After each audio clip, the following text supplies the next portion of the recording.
ជាធម្មតាចិត្តរបស់មនុស្សនឹងវាដូចស្វាអញ្ចឹងវាល្វើល្វាយរត់ទៅនេះតិចទៅនោះតិចហើយ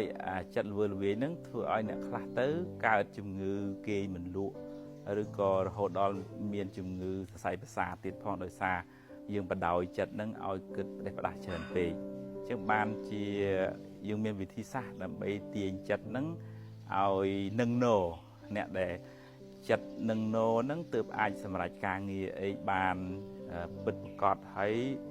ដំណើរជីវិតនឹងបានសេចក្តីសុខច្រើន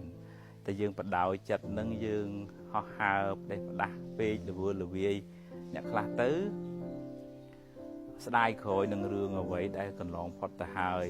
មិនគួរអញ្ចឹងសោះមិនគួរសម្រេចចិត្តអញ្ចឹងសោះមិនគួរបើកមុខរបរនឹងសោះមិនគួរចេះសោះមិនគួរចុះសោះអញ្ចឹងយើងទៅដេកលក់នៅក្នុងអតីតកាលហ្នឹងអត់បានរស់នៅក្នុងបច្ចុប្បន្ននេះមានអ្នកខ្លះទៀតបារម្ភពេកនឹងអ្វីដែលមិនទាន់កើតឡើងខ្លាចប្តីរត់ចោលខ្លាចរស់ស៊ីខ្លាចរស់ស៊ីខាតខ្លាចគេខ្ចីលុយមិនសងខ្លាចកូនខូចខ្លាចចុះខ្លាចឡើងទៅធ្វើឲ្យជីវិតនឹងអត់មានសេចក្តីសុខទេវាភ្លេចរស់នៅក្នុងឥឡូវនេះក្នុងបច្ចុប្បន្ននេះអញ្ចឹងតើមានសតិស្មារតីមួយគឺថា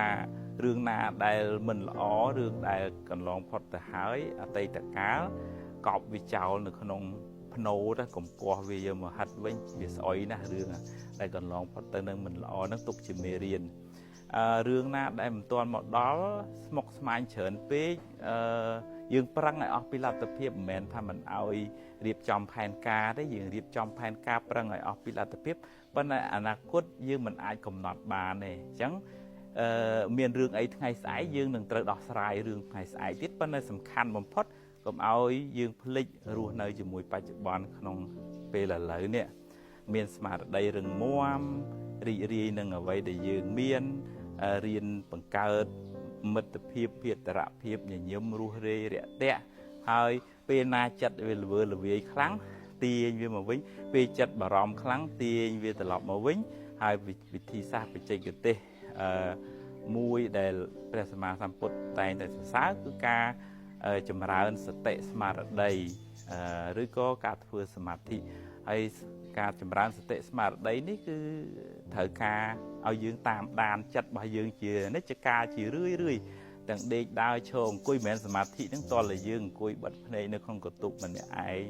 ទេមិនមែនទេគឺថាពេលណាក៏យើងអាចចម្រើនសតិនឹងបានដែរគឺថាដេកដើរឈរអង្គុយនិយាយស្ដីហូបចុកស្លៀកពាក់គ្រប់ពេលទាំងអស់យើងមានស្មារតីនឹងតាមដានខ្លួនយើងរហូតទៅហើយបើថាចិត្តនឹង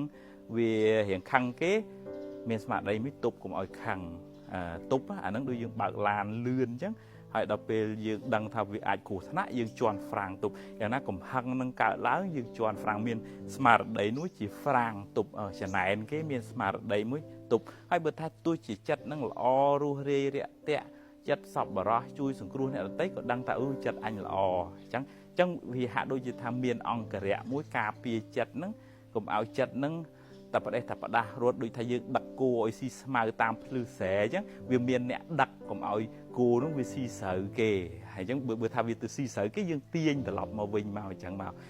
ស្មារតីនឹងជួយទប់កុំឲ្យយើងនឹងវាធ្លាក់ចុះទៅក្នុង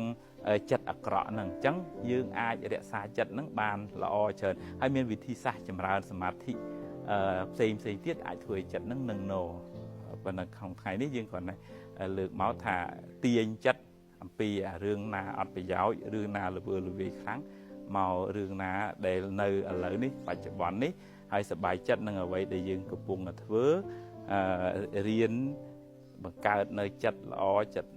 ដែលមានស្មារតីរឹងមាំហ្នឹងក្នុងបច្ចុប្បន្នហ្នឹងអាហ្នឹងយើងចិត្តយើងមិនសូវល្វើល្វាយខ្លាំងទេអរគុណច្រើន